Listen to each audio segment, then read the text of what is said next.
মামবাবুই এসে পড়ো। ওরম চিৎকার করে না, যা বসে যা। দিনটা ছিল 25 মে, আর 27 মেতে ছিল আমেরিকার মেমোরিয়াল ডে, তো ছুটির দিন। আর 25 মে ছিল শনিবার, তো শনি রবি সোম পরপর 3 দিন ছুটি পাওয়াতে আমরা বেরিয়ে পড়েছি ঘুরতে।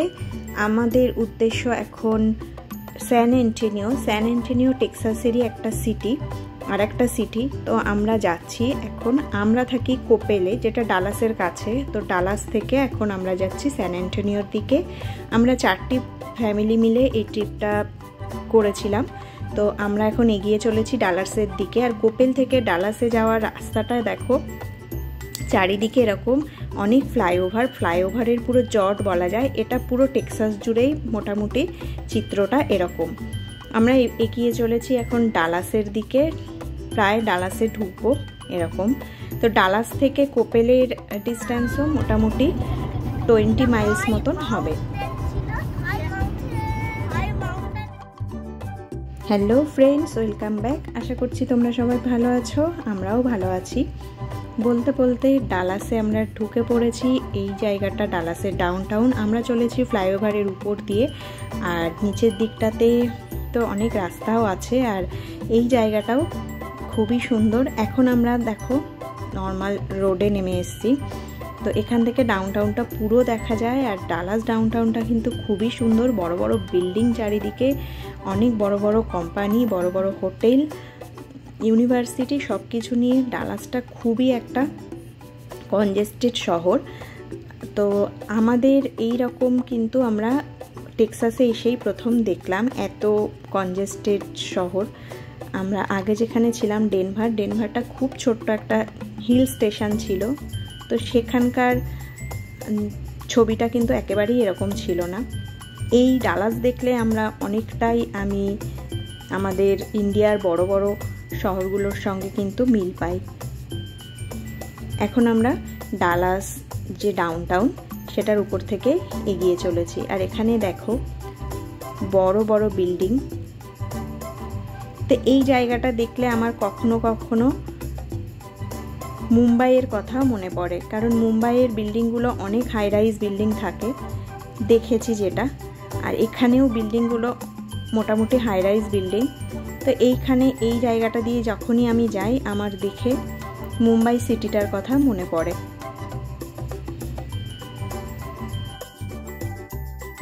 আমরা এটা একটা রেস্ট এরিয়াতে দাঁড়িয়েছি কিছু সময়ের জন্য, ফ্রেশ হয়ে একটু ব্রেকফাস্ট খেয়ে এখন আবার আমরা শুরু করব আমাদের যাত্রা।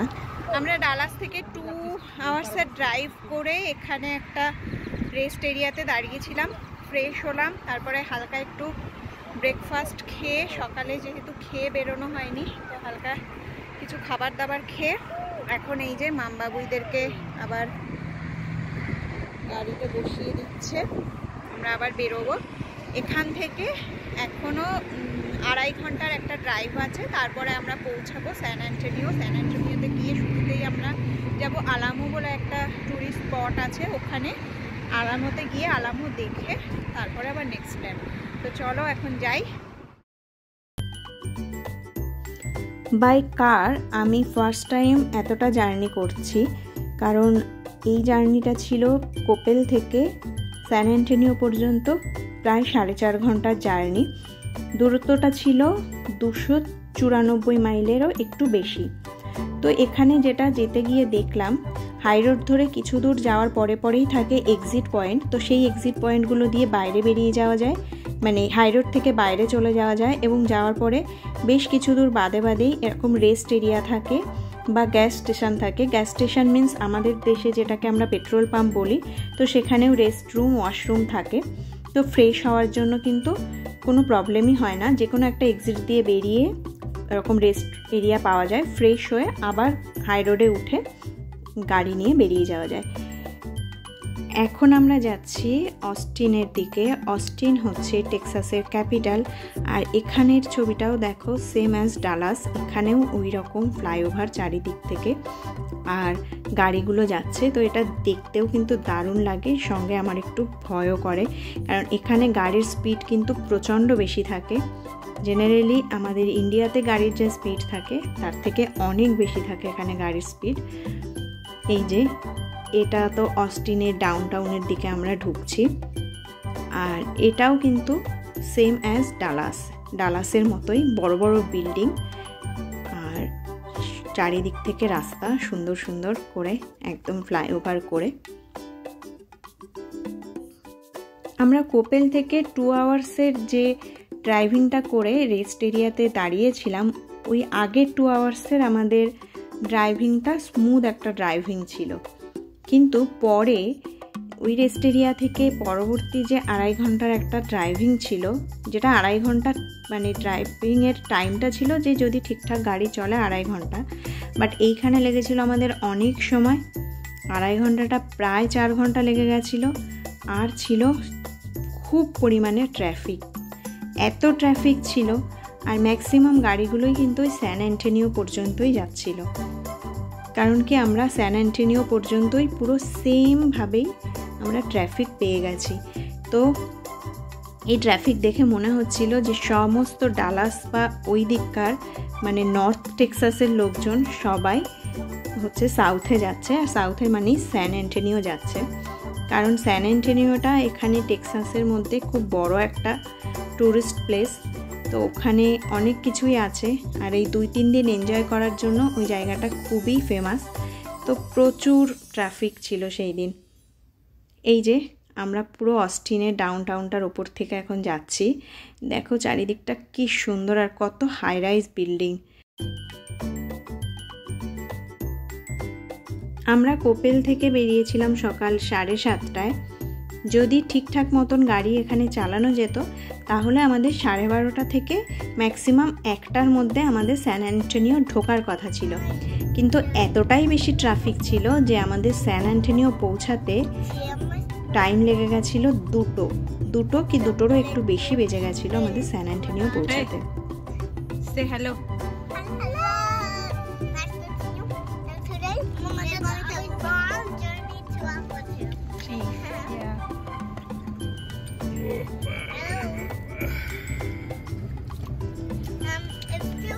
পাশের লোকটা আমাদের সঙ্গেই চলছে।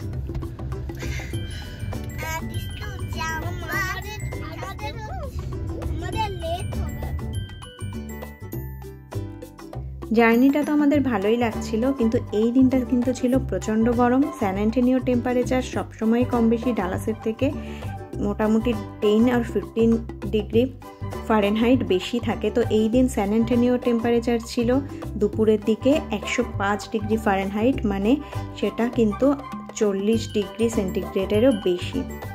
আমরা স্যান অ্যান্টোনিও পৌঁছে গেছি, একটা এক্সিট থেকে নেমে গেলাম, নেমে এখন আমরা স্যান অ্যান্টোনিও একদম মেন সিটির মধ্যে ঢুকে গেছি। এই যে এটা তো স্যান অ্যান্টোনিও মেন সিটির মধ্যেই আমরা চলছি, আর এসে গেছি একটা পার্কিং এরিয়াতে। এখানে আমরা গাড়ি পার্ক করে রেখে এখন আমরা এই যে আমাদের গ্রুপের সঙ্গে এই মিট হলো আমাদের ফার্স্ট, কারণ বেরোনোটা আমরা যে যার মতন বেরিয়ে গেছিলাম। তো এদের সঙ্গে মিট করেছি, আরও একটা ফ্যামিলি আছে। আর এই দেখো এই ফার্স্ট টাইম আমি কোনো পাবলিক বাস দেখলাম আমেরিকায় আসার পরে। তো এখন আমরা যাব আগে লাঞ্চ করতে। এসে গেছি একটা ইন্ডিয়ান রেস্টুরেন্টে, সবার খুবই খিদে পেয়ে গেছে। তো আমরা এখন লাঞ্চ খাবো। আর এই স্যান অ্যান্টোনিও রোড ট্রিপের ব্লগটা আজ এ পর্যন্তই, কিন্তু স্টে টিউনড, কারণ স্যান অ্যান্টোনিও ঘোরার ব্লগগুলো পরপর আসবে। তো তোমরা আমার চ্যানেলের সঙ্গে থেকো, আর আমার ব্লগগুলো তোমাদের কেমন লাগছে অবশ্যই কমেন্ট করে জানিও। ভালো লাগলে লাইক করো, শেয়ার করো। আজকের ব্লগ এই পর্যন্তই, নেক্সট ব্লগ আসছে খুব তাড়াতাড়ি।